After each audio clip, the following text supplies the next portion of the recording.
बोला। मुंबई गोवा महामार्गाची अवस्था फार दयनीय झालेली आहे। आज परशुराम घाटामध्ये दरड कोसळलेली आहे आणि हा रस्ता कधी वाहून जाऊ शकतो अशी परिस्थिती आहे। गेल्या अनेक वर्षापासून मी मुंबई गोवा महामार्गासंदर्भात आवाज उठवत आहे।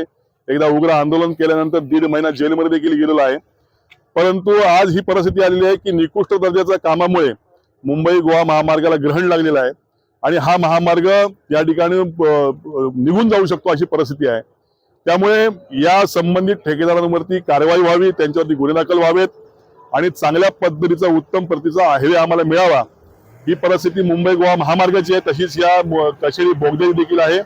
संपूर्ण आतमध्ये कॉन्क्रीट अस्थिरीकरण असताना नुसत्याच त्या ठिकाणी बोगदा खोदलेला आहे, तो लीक आहे, कधी ढासळू शकतो अशी परिस्थिती आहे। आमच्या कोकणाकडे बघण्यासाठी कुठल्याही लोकप्रतिनिधींना वेळ नाही, संसदेत प्रश्न मांडायला वेळ नाही आणि या हायवेकडे लक्ष देण्याला वेळ नाही। सन्माननीय